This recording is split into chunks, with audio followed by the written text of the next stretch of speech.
प्रभु का हृदय से धन्यवाद देते हैं उसकी बरकतों और आशीषों के लिए, उसके फजल के लिए। खुदावंद अनुग्रहकारी है। आपका बहुत अधिक समय नहीं लूँगा, लेकिन चंद लम्हों के लिए हम परमेश्वर के वचन की ओर चलेंगे और मैं विश्वास करता हूँ परमेश्वर अपने वचन से आपको तक़वियत इनायत करेगा। और बहुत ज़रूरी है कि हम परमेश्वर के वचन की मलामत करें, क्योंकि परमेश्वर के वचन बाइबल में लिखा हुआ है, वचन में जीवन है। जहाँ पर खुदा के कलाम को पढ़ा नहीं जाता या उसका स्मरण नहीं होता, वो घर बर्बाद हो जाते हैं, बिखर जाते हैं, टूट जाते हैं। और शैतान तो इसी ताक में रहता है कि लोग परमेश्वर के वचन को ना पढ़ें, सिर्फ अपने दिमाग में रखें, अपने दिल में ना उतारे। शैतान हमेशा चाहता है, और कई बार हम कैजुअली उसे पढ़ भी लेते हैं, लेकिन अपने जब दिल में नहीं उतारते तो हम बहुत सी बलाओं से घिरे होते हैं। वचन में सामर्थ होती है। Praise the Lord, hallelujah. वचन में क्या होती है?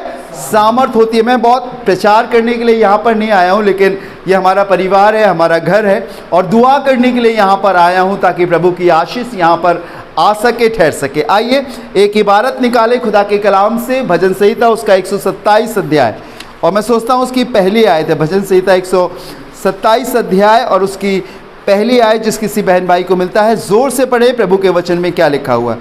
साम चैप्टर 127 वर्स 1, उसकी पहली आयत। जी हाँ, पढ़िएगा। यदि घर को यहोवा ना बनाए, बहुत गौर से सुनिएगा, यदि घर को, बहुत सुनी हुई सी बात जान पड़ती है। यहाँ पर घर की बात हो रही है। किसकी बात हो रही है? घर और मकान दो अलग चीज है। घर और मकान दो चीज है, इमारत या बिल्डिंग अलग चीज है। हम एक इमारत में बैठे हैं, एक कहना चाहिए मकान में बैठे हैं, एक इमारत में बैठे, लेकिन यहाँ पर की जा रही है घर की बात। लोग अपनी मेहनत से, लोग अपने पैसे से, लोग अपनी योजना और अपने कमाई के जरियों से अपने लिए मकान बनाते हैं, बिल्डिंग बनाते हैं, इमारत बनाते हैं। लेकिन यहाँ पर उससे अलग हटकर बात लिखी। अब सुनिएगा, जी पढ़ें। यदि घर को यहोवा ना बनाए तो उसके बनाने वाले का परिश्रम व्यर्थ होगा। अब यहां पर घर की बात की जा रही है। घर किसे कहते हैं?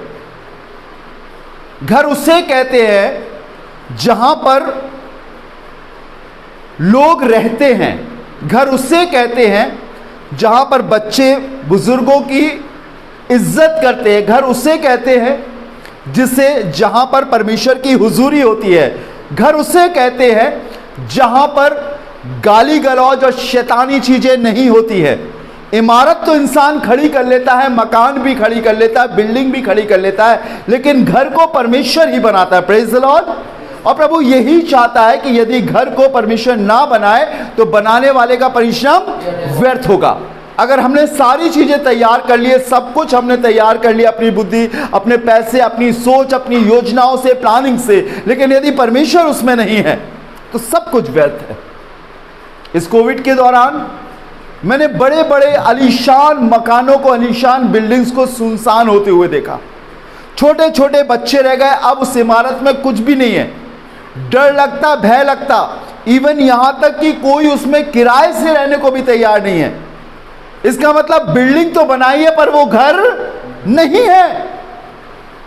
और आज बहुत सारे लोग इसी प्रत्यय में लगे हैं कि उनको छत मिल जाए। हाँ, एक अच्छी बात है, लेकिन मैं आपको बताना चाहता हूं जब तक परमेश्वर यहोवा बीच में नहीं होगा, घर नहीं बनेगा। बिल्डिंग बन जाएगी, इमारत बन जाएगी। मैंने एक घर में 4-4 चूल्हे जलते हुए देखे हैं। मैंने एक घर के 4-4 मुकदमों को कोर्ट में जाकर मैंने बात करी है, क्योंकि परमेश्वर यहोवा नहीं है। इसके कारण वो घर नहीं, वो सिर्फ इमारत है। और इसलिए बाइबल बताती है कि यदि परमेश्वर यहोवा घर को ना बनाए तो बनाने वाले का परिश्रम।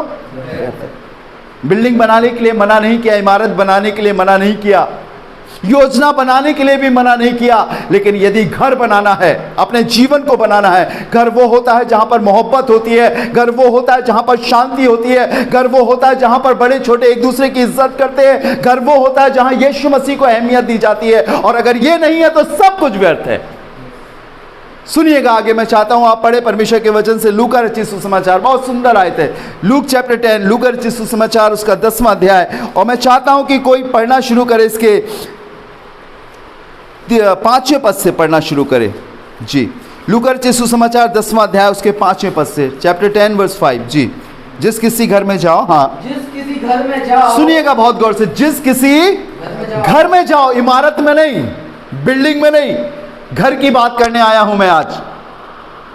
वहां से घुसो, जैसे इस तरफ एक से एक बिल्डिंग है, कोई लाल, कोई नीली, कोई पीली, कोई गुलाबी, कोई लाल, लेकिन जरा घर के लोगों से 2 मिनट बात करो। मेरी आदत है, जब मैं किसी नए घर को देखता हूं तो थोड़ा जाता हूं, मकान मालिक से बात करता हूं, और जब वो मुझे जानने लगता है, पहले तो कुछ नहीं बताता, लेकिन जब वो मुझे जानने लगता है तब वो बताता है कि हकीकत में मैं घर में नहीं, मैं सिर्फ एक पत्थर या ईंटे गारे के एक मकान में रह रहा हूं। खुदावंद के लोगों जो परमेश्वर पर भरोसा रखने वाले हैं, वो बिल्डिंग में नहीं, वो घर में रहते हैं। हालेलुया। जहां खुदावंद की हुजूरी होती है, जहां खुदावंद को इज्जत मिलती है, उनके सारे काम परमेश्वर के बिना शुरू ही नहीं होते। अब सुनिएगा, जिस किसी घर में जाओ, पहले कहो इस घर पर कल्याण हो। इस घर पे क्या हो? कल्याण हो। ये खुदावंद ने अपने विश्वासी जन को आज्ञा दी है, जिस किसी घर में जाओ और कहो कि तुम्हारा कल्याण हो। और हमने भी इस घर के लिए प्रभु से कल्याण मांगा है। आगे पढ़िएगा। यदि वहाँ कोई कल्याण के योग्य, लिखा हुआ आगे, यदि वहां कोई कल्याण के योग्य होगा तो तुम्हारा कल्याण उस पर ठहरेगा, नहीं तो तुम्हारे पास लौट आएगा। 2 कंडीशन है। सबसे पहले कहो कि उस घर का क्या हो? कल्याण हो, ब्लेसिंग्स, आशीषित हो वो घर। और कब वो आशीष रुकेगी? जब घर के लोग, बोलिए ना, घर के लोग क्या होंगे? योग्य होंगे। फिर से पढ़ दीजिए, सुनिएगा सब लोग जोर से। हाँ, यदि वहाँ कोई कल्याण के योग्य, यदि वहां कोई कल्याण के योग्य होगा तो तुम्हारा कल्याण उस पर ठहरेगा, तो तुम्हारा कल्याण उस पर ठहरेगा। मैं घर की बात कर रहा हूं। परमेश्वर का कल्याण जब ही ठहरेगा जब उस घर के लोग योग्य होंगे, और नहीं तो क्या लिखा? वो तुम्हारे पास वापस आ जाएगा। काबिलियत मकान या इमारत बनाने में नहीं है।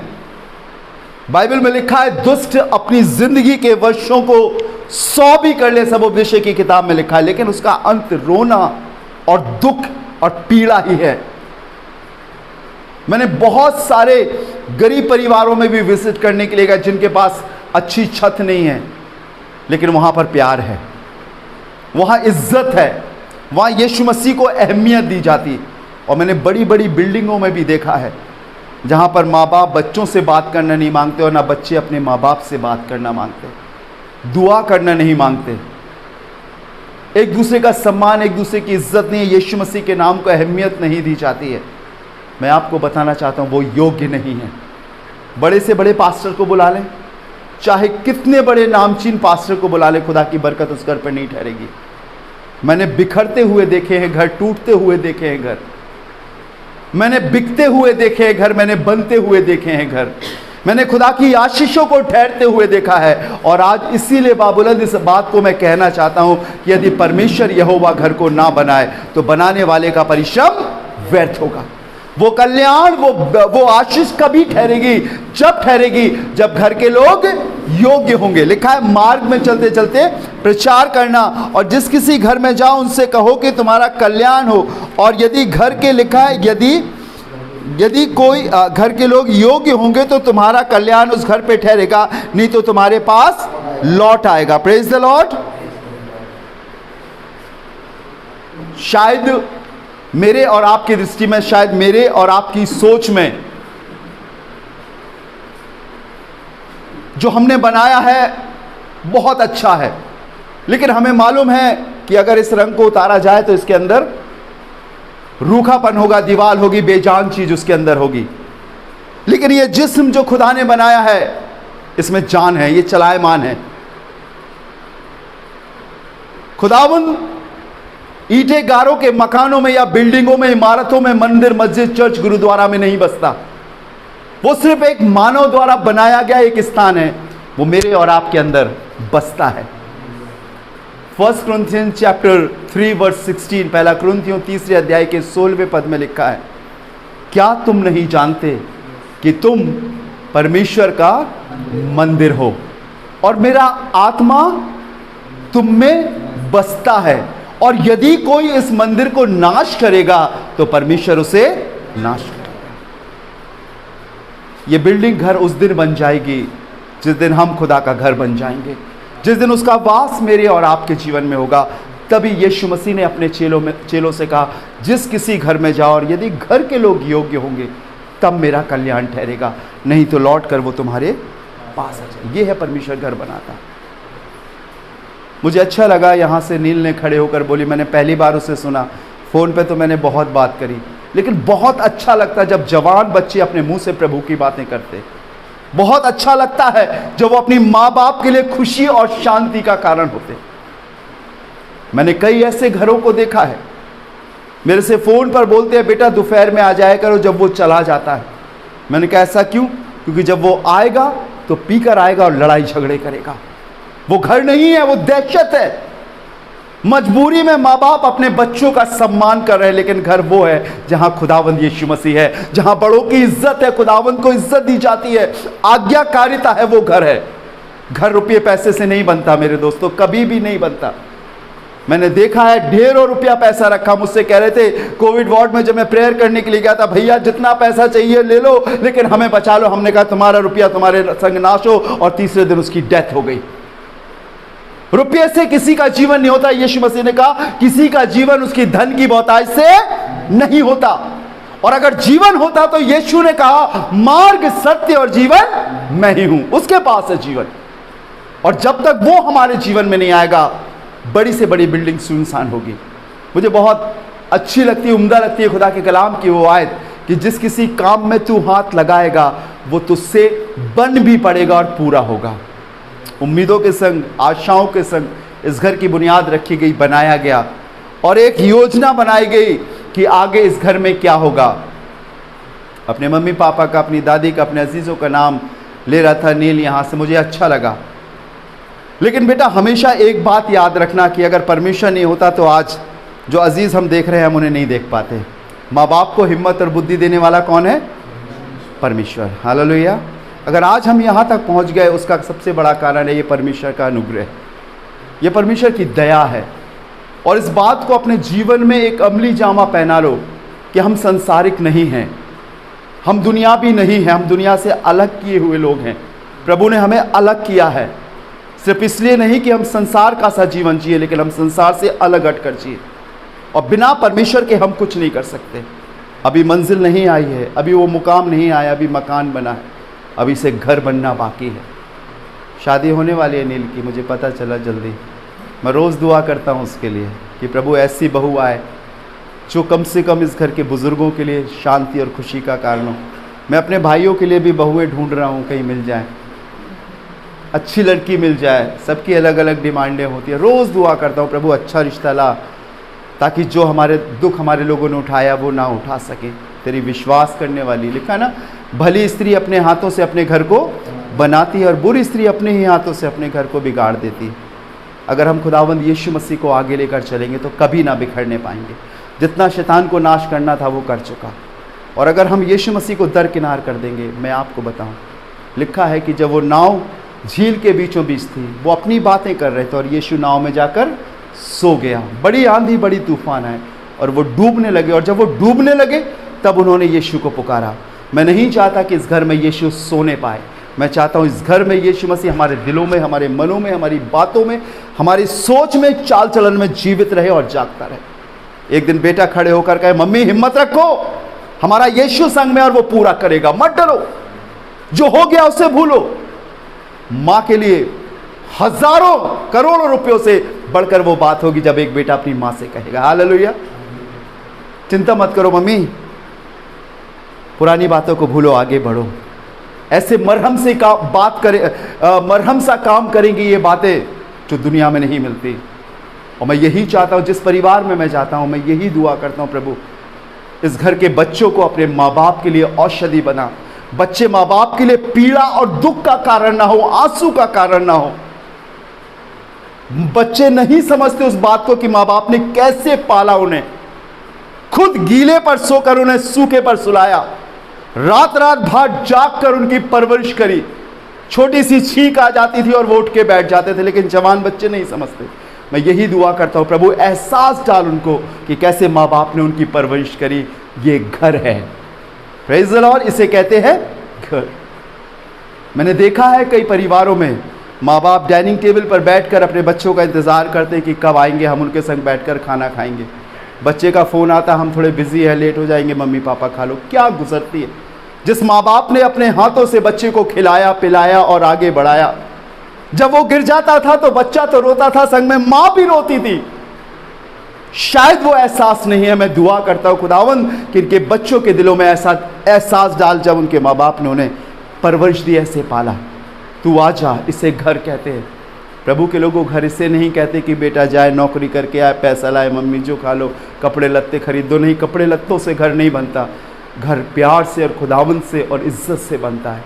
और यही मेरी इच्छा और यही बाइबल बताती है कि यदि घर को परमेश्वर ना बनाए तो बनाने वाले का परिश्रम व्यर्थ है। दवाई शरीर का इलाज करती है, लेकिन बच्चों की मीठी बातें और आज्ञाकारिता आत्मा का इलाज करती है। हालेलुया। आत्मा को सुकून पहुंचाती है। माँ बाप को कुछ नहीं चाहिए, 2 रोटी, थोड़ी सी इज्जत, बस उन्हें सब कुछ मिल गया और उनके बच्चे एक अच्छे रास्ते पर चले। लिखा हुआ है, बहुत अच्छी लगती मुझे यह आयत, नीति वचन उसके 14वें अध्याय, प्रोवर्ब चैप्टर 14 वर्स 12, नीति वचन के 14वें अध्याय की 12वीं आयत। लिखा है, ऐसा भी मार्ग है जो मनुष्य को ठीक जान पड़ता है, परंतु उसके अंत में मृत्यु ही मिलती है। आज शायद हमें जो चीज़ बहुत अच्छी और बेहतर नज़र आ रही है, लेकिन मैं आपको बताऊं अंत बहुत बुरा होता है। लेकिन बाइबल में ये भी लिखा है, यीशु ने कहा मार्ग मैं हूँ, और जो कोई मुझ पर विश्वास करेगा वो अनंत जीवन पाएगा। इससे पहले कि मैं आपके लिए दुआ करूं, मैं यही बोलना चाहूँगा, अगर परमेश्वर का कल्याण हमें चाहिए तो लिखा है, यदि उस घर के लोग, फिर से पढ़ दीजिए शायद को, घर के लोग, 6वां पद है, 5वां पद है, यदि वहाँ कोई कल्याण के योग्य होगा, यदि, फिर से पढ़िएगा, फिर से ऊपर, जिस किसी घर में जाओ, जिस किसी घर में जाओ, पहले कहो इस घर पर कल्याण हो, यदि वहाँ कोई कल्याण के योग्य, यदि वहां कोई कल्याण के योग्य होगा।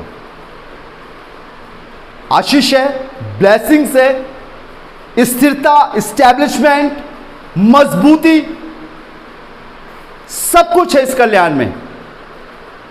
लेकिन वो ठहरेगा कैसे? यदि वहां कोई योग्य होगा। घर की महिलाओं को प्रार्थना करना, रोज घुटने पर आकर प्रार्थना करना जरूरी है। उन श्रापों को जो आ जाते हैं उन्हें डांटना जरूरी है। आपको मालूम है, जब अय्यूब के बच्चे बाहर जाते थे, इससे पहले कि वो घर में घुसे, गेट के बाहर वो उन्हें शुद्ध करता था। बहुत श्रापित चीजें इस दुनिया में शायद आप अपनी आंखों से नहीं देख सकते हो। मैं आपको एक एक चीज बता सकता हूं। अगर आप परमेश्वर की पाखरू से भरे होगे, पवित्र आत्मा से भरे होगे, तो आप उसको एहसास कर पाओगे, देखने पाओगे। ज़रूरत है घर की महिलाएं घुटनों पे होकर प्रार्थना करें जब जवान बच्चे बाहर जा रहे हैं, और जब वो आ रहे हैं तो स्ट्रिक्टली इससे पहले कि वो घर में आए, परमेश्वर से प्रार्थना करो कि प्रभु इन्हें शुद्ध कर, और कोई भी संसारिक चीज़ इनके द्वारा हमारे घर में प्रवेश ना करे। छड़ी उठाओ, डांटो। लिखा है, जो बाप या जो माँ अपने बच्चे से मोहब्बत रखता है उस पर छड़ी भी उठाता है। ज़रूरी है, क्योंकि एक दिन हमें इनका हिसाब देना होगा। याद रखिए, हिसाब देना होगा। जो संतानें हमें मिली हैं उनका हिसाब देना होगा। अगर वो ना माने, बार बार डांटे जाने पर, तो छोड़ दीजिए, कोई बात नहीं, करने दीजिए। लेकिन अगर है आप में इतनी हिम्मत और साहस, तो हाँ, हमें छड़ी उठाना है, हमें डांटना है। लिखा, यदि घर के लोग योग्य होंगे, कोई योग्य होगा, तो मेरा कल्याण ठहरेगा। वो आशीष है, स्वर्ग से है। अब हम उस योग्य बने। इस घर में चाची रहेंगी, आंटी रहेंगी, नील रहेगा, घर के लोग रहेंगे, प्लानिंग है उसकी शादी हो तो बहू रहेगी। Very good. अब हमें इस योग्य बनना है कि वो आशीष इस घर में ठहर सके। ठीक है ना, इस घर में ठहर सके। और ठहरने के लिए हमें प्रभु के आगे ठहरना पड़ेगा, हमें प्रभु के आगे इंतज़ार करना पड़ेगा। कम से कम हफ्ते में एक दिन फास्टिंग रख के प्रेयर कीजिए। बंद कर दीजिए किचन, मत पीजिए चाय पानी एक दिन के लिए। मैं आपको सच बताऊं, ये घर बन जाएगा और फिर कोई नहीं तोड़ने पाएगा। बड़े से बड़ा बैरी जो आपके खिलाफ युक्ति बनाएगा, वो आप अपनी आंखों से उसे नाश होते हुए देखोगे। लिखा है, कोई तुम्हारा बाल बांका नहीं करने पाए। मैं ये बात बोल रहा हूँ उस खुदावंद यीशु मसीह के हुजूरी जानकर। आइए अपनी आंखों को बंद करेंगे और दुआ करेंगे। Thank you Jesus. राजाओं के राजा, प्रभुओं के प्रभु, हम आपका धन्यवाद देते हैं। सर्वशक्तिमान खुदावंद यीशु मसीह, हम आपका धन्यवाद देते हैं। इस घर में रहने वाले हमारे प्रियों के लिए आपका धन्यवाद देते हैं प्रभु। बड़ी आशा और उम्मीदों के संग प्रभु इस मकान को बनाया है, और आज हम चाहते हैं प्रभु आप आइए और इसे घर बनाइए प्रभु। इस घर में छत के नीचे रहने वाले हर एक इंसान से प्रभु आप बात कीजिए। हर एक इंसान को खुदावंद तू अपनी सामर्थ से भर और एहसास दिला कि हाँ प्रभु, मेहनत का नतीजा तो दिया है, लेकिन मेहनत का सुख आपकी ओर से मिलता है। वो सारी आशीषें इनके जीवन में आने पाए। जिस उम्मीदों से इन्होंने इस घर को बनाया है प्रभु, वो उम्मीद इनकी पूरी होने वाली हो सके। इस घर के दीवारों पर, चौखटों पर, सामानों पर, दरवाजों पर, आलंगों पर खुदावंद, इस घर में रखे हुए सामानों पर प्रभु तेरे लहू को लगाता हूं, तेरे खून को लगाता हूं, और चाहता हूं खुदावंद यीशु मसीह नासरी के नाम से हर एक श्रापित बात इस घर से बाहर जाने पाए। अगर किसी जादू टोना करने वाले ने, यदि किसी मिस्त्री, सियाने, तांत्रिक ने नारियल अगरबत्ती फोड़कर इस घर को बनाया है, वो सारे श्रापित तत्व यीशु के नाम से बाहर होने वाले हो सके। यीशु के खून में ताकत है, और आज प्रभु इस पूरे घर को तेरे लहू में छिपाता हूं और चाहता हूं जिस मकसद के लिए बनाया गया है, ये संपूर्ण रूप से इनके सपने पूरे होने वाले हो सके। तेरा राज्य आए और यहां पर तू रहने वाला हो सके। अपने वचन को पूरा कर और यीशु मसीह के नाम के द्वारा ये आगे बढ़े और तरक्की कर सके। सिर्फ विचारों और सोचों में नहीं, लेकिन अपने कामों में खुदावंद यीशु मसीह आपको, ये आप उनमें नजर आने वाले हो सके। आपके जीवित हाथों में सौंपता हूं। सारा जलाल, सारी महिमा आपको देते हैं और खुदावंद यीशु मसीह के नाम से मांगते हैं, आमीन।